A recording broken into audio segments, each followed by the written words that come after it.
Episode of Road to the Black Belt. I know it's been a while since our last episode, but, well, my usual training area that I use for the videos has become unavailable.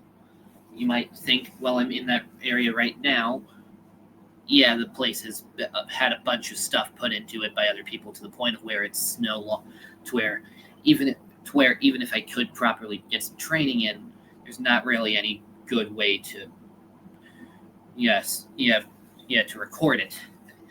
Heck, I have my laptop currently propped up on a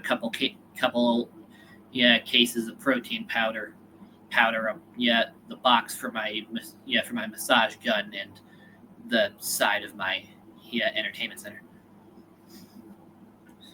But because it's been so long, I'm making do with what space I have to give you guys this update for my for the series. So what we're going to do is I'm going to walk you through most of what would be considered a nightly routine for me. For my training, thus far. Some minor updates on my life in accordance to the training. Not the stuff that doesn't matter, but stuff related to karate.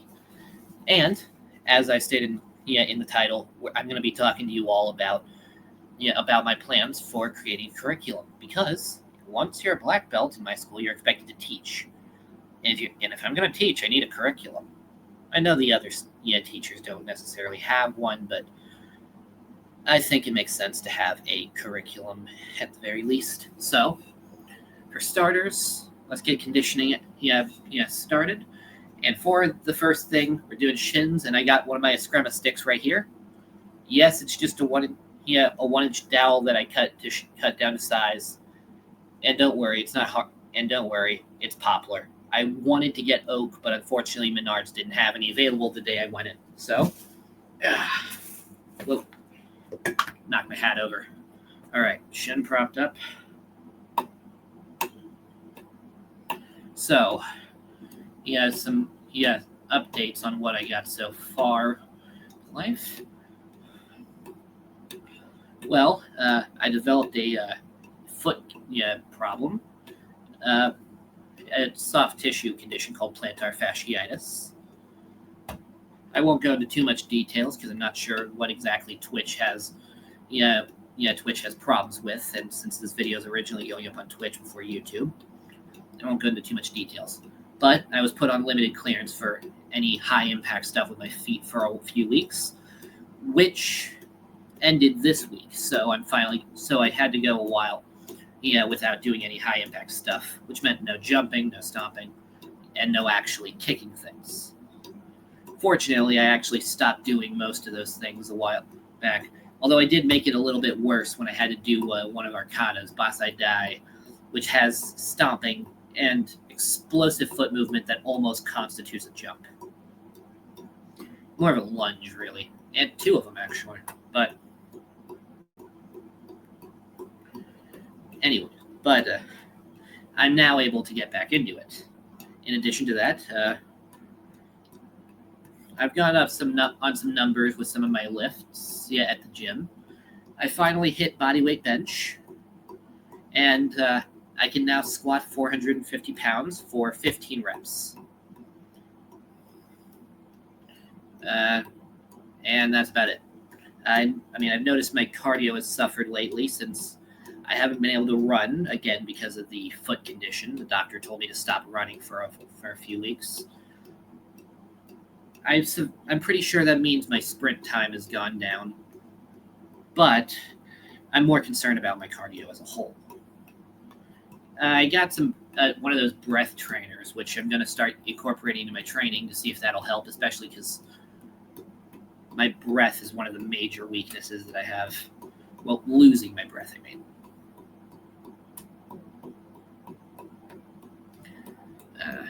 Let's see, what else?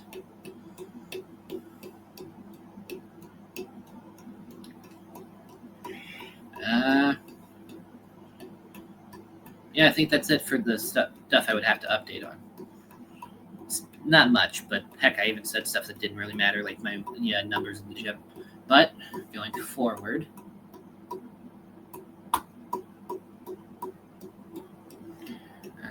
okay, so let's talk the curriculum now. Sorry if I'm pausing a lot. It's a little hard to focus too well with when you're hitting yourself in the shin with a stick, especially halfway down, because that's where the pain gets the worst. Right here, that's where I feel the most.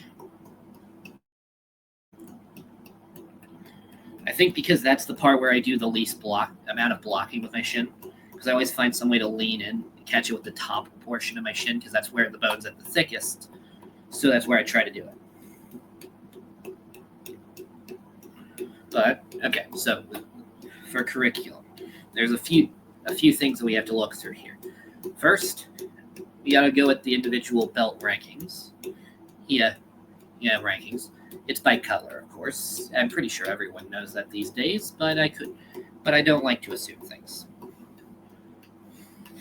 Then after we got the individual rankings picked out, we have to go by what techniques are taught at each different stage. And then, of course, we got to go by the different divisions of what constitutes a technique, as well as what techniques are different, as well as what techniques are considered more advanced, or how many techniques should be taught at each individual level. And then beyond that, there's the final stage, which is the graduation requirements to go up to the next rank.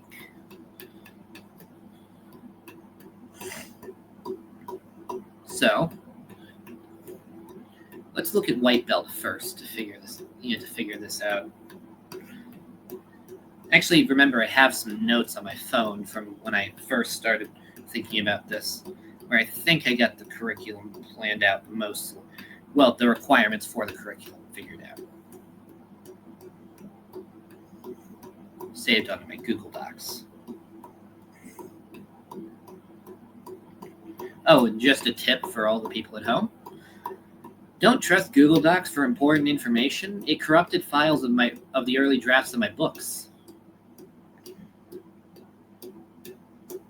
So, for all the people who found out about the books I'm writing a while ago and are wondering why they're taking so long, I thank Google Docs because I had to restart them. That and also the publishing process just sucks. Okay, here we are.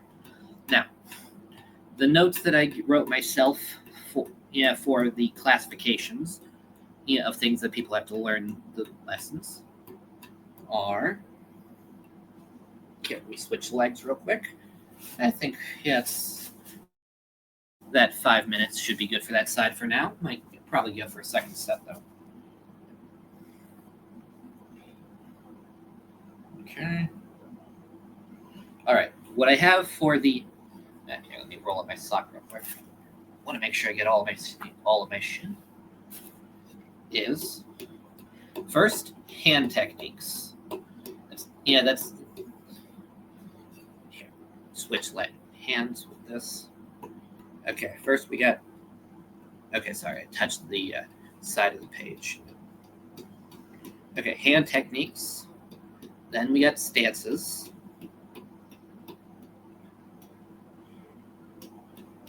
Then we got the strikes, the blocks, the kicks. And then we got the falling techniques. That's things like break falls, rolls, any technique you use to fall safely or to recover from a fall. Then we got the grappling techniques, the self-defense curriculum.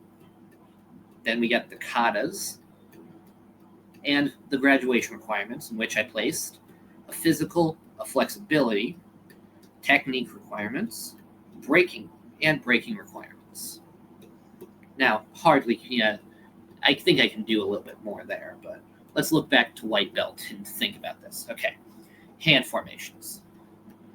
Now, we got a bunch in karate, but for a white belt, it's the beginning phase, and we don't want to complicate things too much.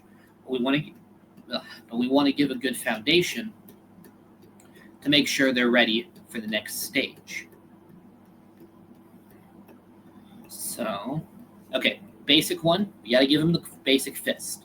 In karate, it's called seiken. And then, okay, because it's the main one that people think of with karate, let's say the knife hand or shudo. because, quite frankly, it's the one that we all know, and it's the one that you're going to need a foundational understanding of once it comes time for the basic katas. And when I say basic katas, I'm referring to the Heian katas, because while I'm putting them in the curriculum out of obligation, I don't really think the Taikyoku katas are anything but children's katas. And by that I mean katas used to teach children how to do katas. Okay, now for the stances. Okay, we can keep this basic. Horse stance for the basic one, because you got to have the horse stance. It's primarily, most people say it's strictly for for physical development. And that's enough of a reason to have it as is. But there are some katas that directly have it, and even if we weren't looking at just the katas, there's plenty of cases where it's a useful technique to have. Heck, if you look at Bill Wallace, arguably the greatest kickboxer ever, personally I say top 3 at least. I'd say Benny or Chuck is above him. But if we look at him, he literally fights from a sideways horse stance. And that's what he calls it too. Okay, then we gotta get the front stance, just because because not only is it the basic one, but it's the one that's used to teach you how to move forward with your weight in the front leg. And then the back stance, because it's one of the major defensive stances of karate, but it also gives you the benefit of maneuverability. So by teaching us early on the stance that puts your weight on the back leg, it allows for a solid foundation of teaching them how to move with that same kind of stance later on. Okay. Then for the hand techniques, we said that we only have the normal fist and the knife hand, so we had to keep it to those. So, and of course, let's keep this simple. Because you'll never teach a white belt how to throw, say, an uppercut, at least not in karate. So let's say the alternating punches, that's Renzuki, the one you always think of. Most famous for the one where you get into the horse stance and just throw punches off both hands, alternating usually for hundreds of reps, is the stereotype. It's actually my favorite technique. Then the straight punch and the reverse punch, which is basically like the left straight and the cross in boxing. And then, of course, we throw those at all 3 levels. Geidon, Shudon, Jyodon, or lower level, middle level, high level. And then for the knife hand, let's keep it to the basic one, like this. The inside version. Because that's the one you see in all the early on katas, and it's the easiest one to teach. Okay, then for the blocks, let's be real. Low block, chest. The 3 blocks that are devoted to the 3 levels. Geidon Barai, Shudon Uki, Jyodon Uki. Generally, it's called leg block, chest block, and head block. Now, generally, these days, they're considered to be more useful as grappling techniques, but I'll be real, I don't care. We're calling them blocks. Although, interestingly enough, the word uke, if you look at the direct translation, doesn't mean block, but rather to receive. So, take that as you will. Now, following techniques, let's just say the basic front side and back rolling, and the front side and back break fall. I'll say for white belts, it's okay to practice these techniques on your knees, just for safety reasons while you're learning the technique. Okay, all right, now let's talk graduation requirements for yellow belt. Now, I'm not actually a big fan on placing too heavy restrictions on the white belts going to yellow belts, but at the same time, I think there should be some level of requirements put in just to be sure they're serious. So I'm thinking this will be the only rank where I think I should put a time requirement of 1 year minimum. Because if you're in there for a year, it's pretty clear you're not going to stop. Or at the very least, you've been in there long enough. So 1 year, and then we'll give a physical requirement there as well to make sure they actually feel like they earned it. Okay. So what are the basic physical requirements that they should have? Okay, push-ups are the standard. For physical fitness testing. I think it's a little rough to require a white belt to be able to do pull-ups, especially since a lot of the people who get into karate are children. So, no pull-ups.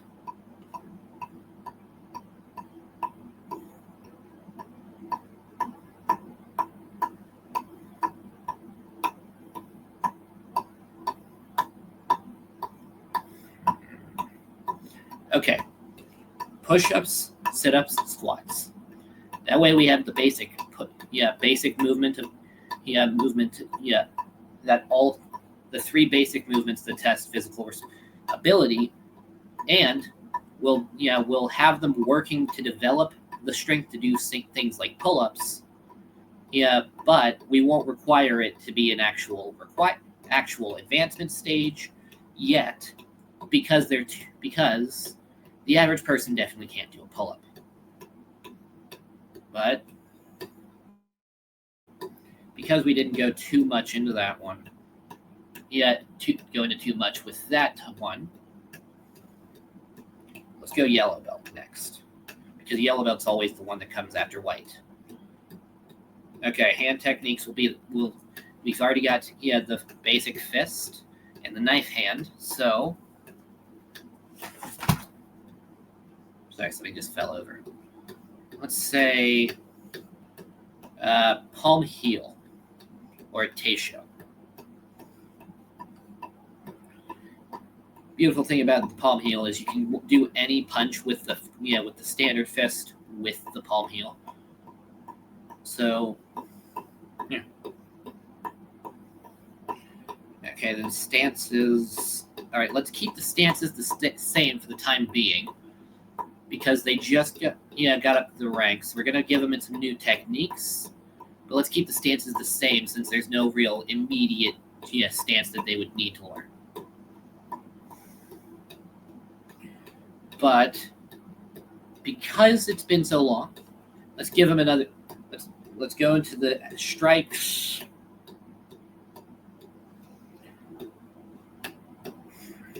Okay.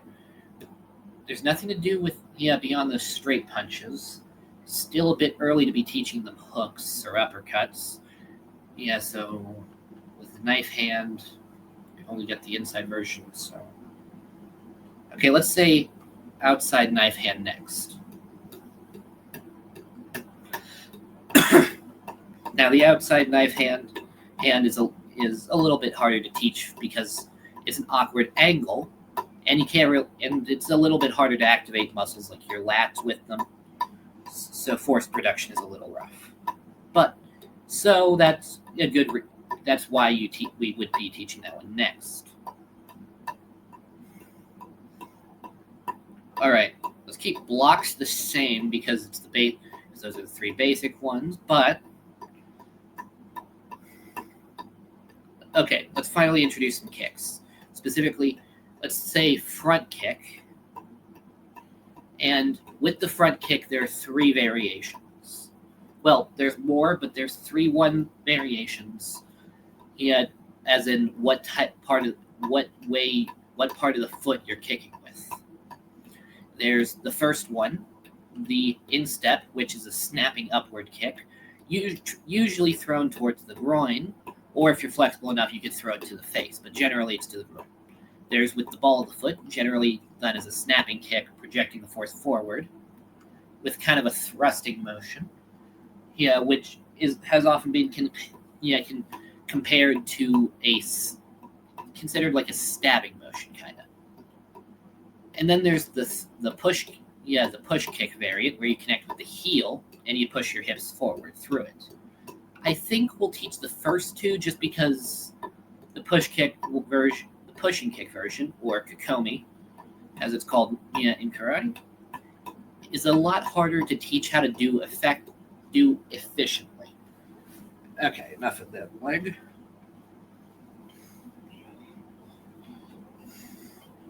Went a bit over a bit longer with that leg. Got caught rambling. Now, I think we're just going to keep it at the front kick though, because I'm a big fan of giving them just one or two techniques at a time to figure out before giving them more, so they have the foundation.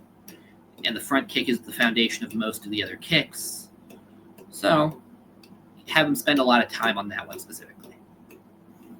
Following techniques will remain the same because, look, until a person has to learn the jumping or the front flip break falls, there's not much difference in the technique. Okay, and at this point I'll say they have to learn the katas, and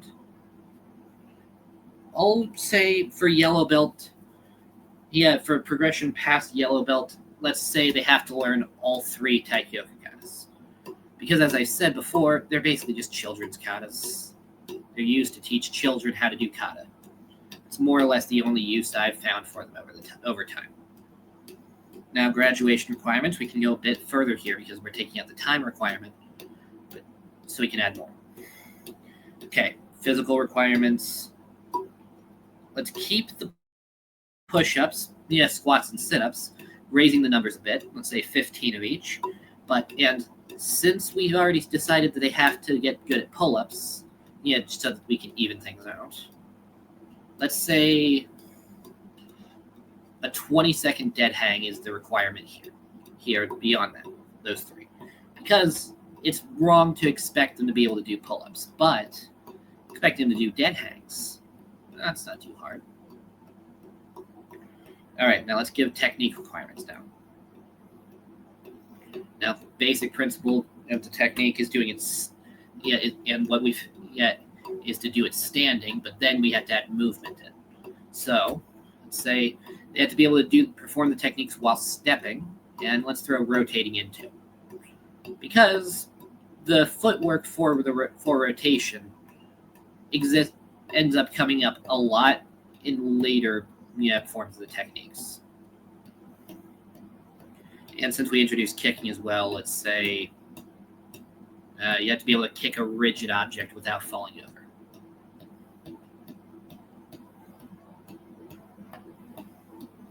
And we put those three katas in, so let's say that you'd have to be able to perform all three katas and remember them. So you have to remember the name and let's say what the name means translated into English, and of course be able to perform all three of them. Normally I would say not to give three katas at once and just give one per rank, but again, children's katas. I might be more lenient on children, but it doesn't matter if you're a 5-year-old or an 80-year-old. You're gonna have to learn all of it eventually to get up in the ranks, so might as well. And for this, I'll say, okay. Major concern at this point is they should have a decent enough foundation to be able to to be in the technique to be able to start putting power in it. But so there should be some tests that I put in to test their ability to generate power. All right, now let me think. Okay, maybe have them hit a pad. Nah, that's deceiving. There's no real way of testing that.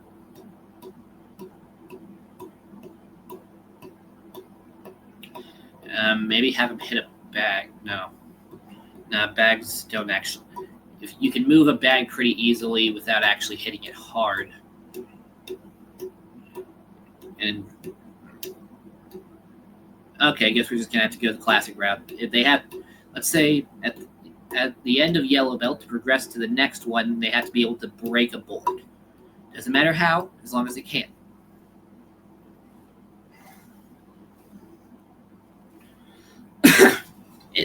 It's harder than you expect to be able to break a board without training, but I broke my first board when I was a yellow belt, so it's fair, I think.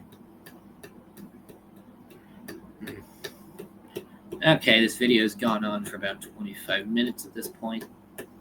Okay, I think I'm just going to go a couple more rounds up and down on this shin, and then normally I go longer, but might as well show you guys some more of the conditioning that I do.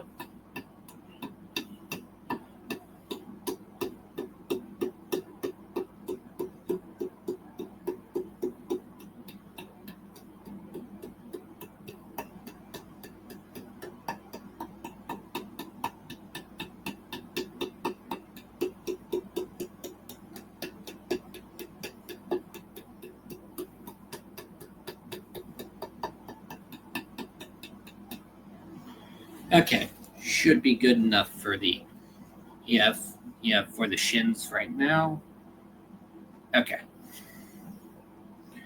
Now, move. No. No. Now, there's only so much of my conditioning that I can actually show you guys, from here because, well, I do my forearm conditioning on the tree outside. I do my knuckle conditioning with my makiwara, also outside. If you haven't seen my videos where I made the makiwara or where I demonstrated some of my practice on the makiwara, check out my channel. I got videos on those too. I could show my ab conditioning. I might do that next. But what I'm going to show you right now, this is my iron palm bag. It's full of river stone. And we're going to do some iron palm work as well as some work for the knife hand as well. Just let me adjust the camera. All right. Okay. All right. We're going to do 3 sets of 30 with the palms, then 3 sets of 30 with the knife hand.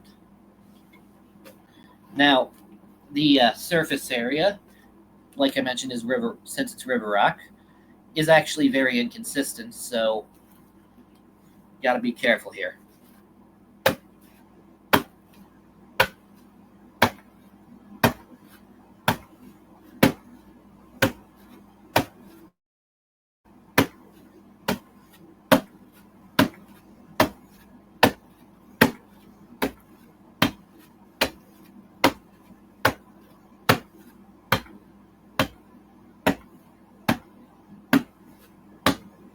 Okay.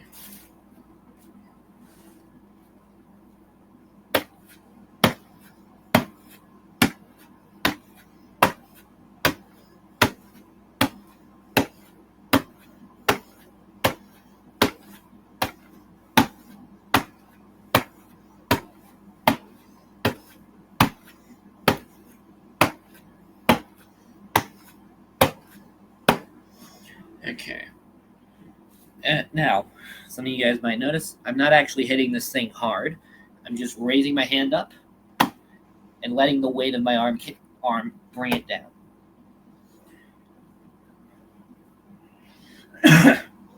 Now, if I feel I'm not hitting it hard enough, I'll raise it higher.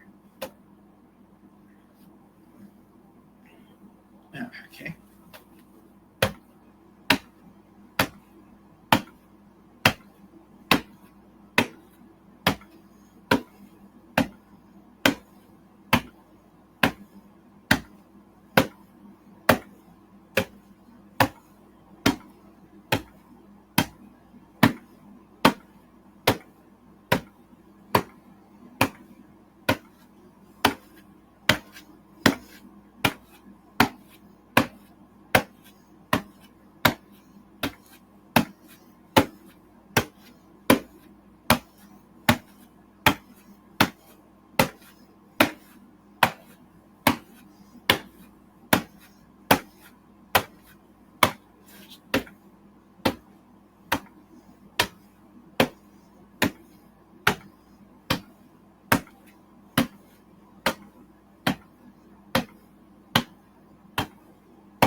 Okay, there are 3 sets of 30 on both the palms. Moving on to the knife hands next. And I will say, the knife hands are significantly harder to work with this, again, because of the irregular surface area. So, while I may be able to hit, say, right here pretty easily, if I hit here, my wrist is what's making impact instead because this part is slightly more elevated than this part. So, kind of just got to find a space, yeah, that works, and hit there.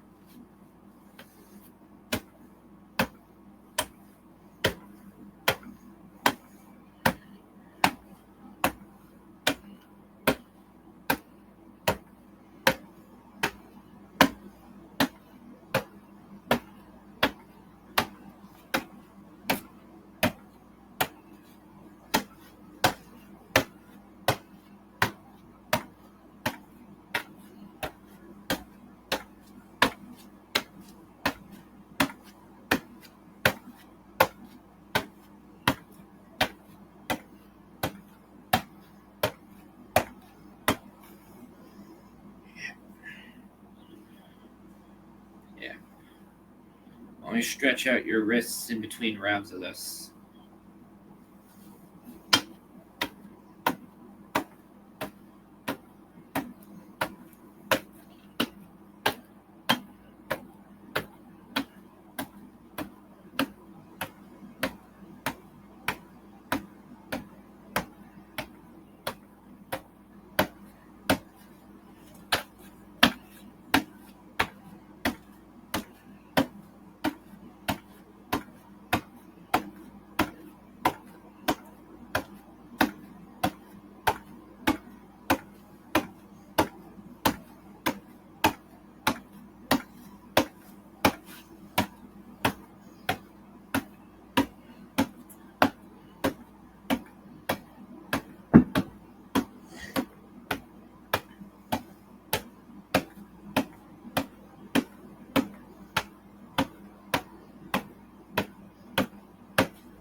Whew.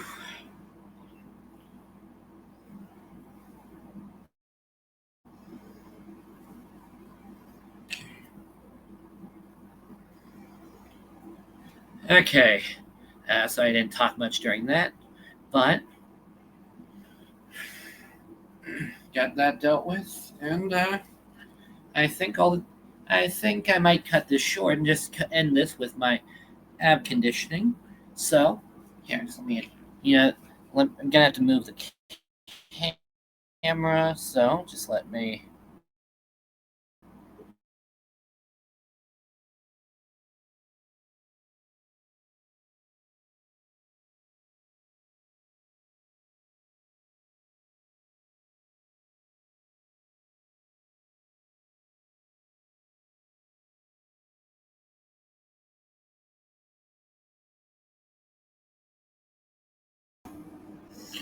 Okay, I'm back.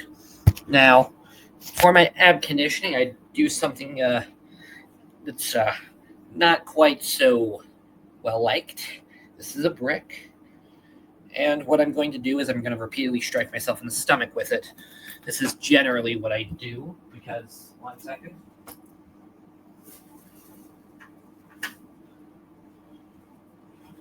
I used to use a medicine ball, but I realized quickly that I wasn't. I kind of stopped feeling that. So, I'm just going to wrap this in a rag so it doesn't damage my shirt or my hands while I grip it.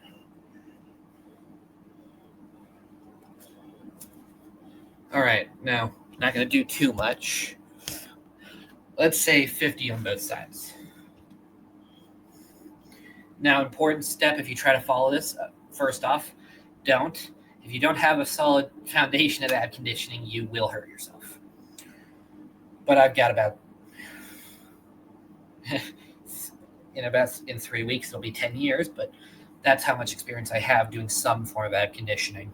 So, all right.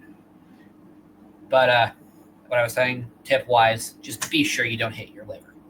Your kidneys as well, but mostly the liver. Okay. Keep it towards the front and a little bit off to the sides.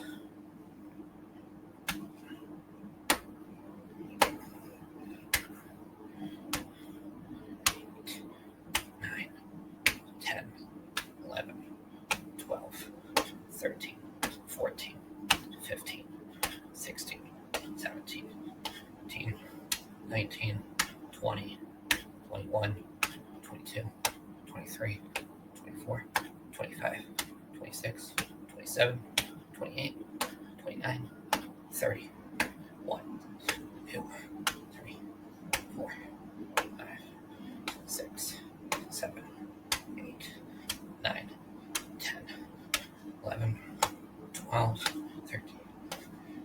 Wait, that's 43. 4, 45, 46, 47, 48, 49, 50. Okay, give me a second. Ooh, hardest part of that is you really tire your shoulder out. You'd think it'd be that you're hitting yourself with a brick. No.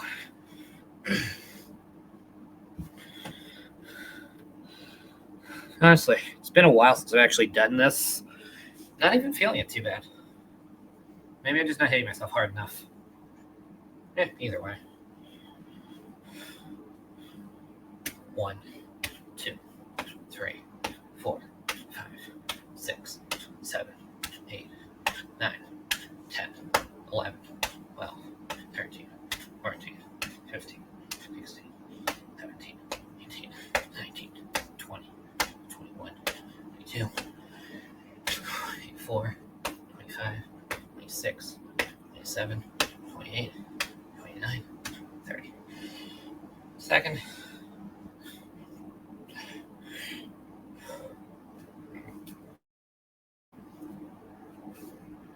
Yeah.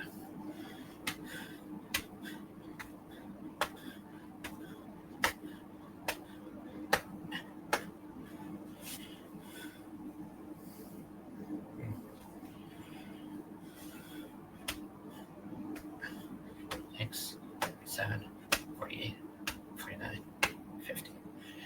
Okay. Felt a bit weird on my side there, so I focused more towards the ab region. But that's my ab conditioning. Now we still got 2 minutes, so while I won't show you the full thing, I'll show you one more conditioning method I do have.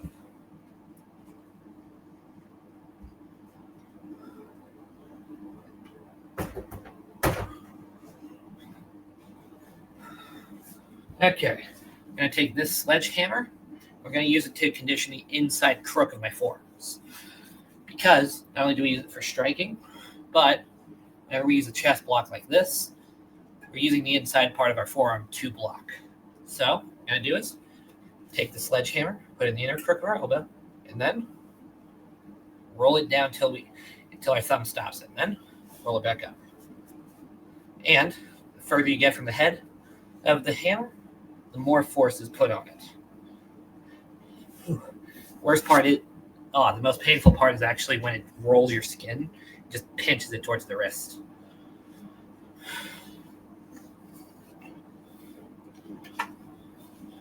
You can kind of do this thing once you get good at it. You can go fast. And if you stop feeling it too much, you can bounce like this. But I wouldn't recommend it too much if you have much, because it's a little rough on the elbows. Maybe just a little bit towards the beginning, and then you do the rolling after. But with that, I think this will be the end of this episode of Road to the Black Belt. If you guys have any other additional parts of my training, or even my work towards becoming a black belt later on that you would like me to go over in another video, let me know. Comment section is there for a reason. And as always, thank you all very much for watching. This is Randoman, signing off.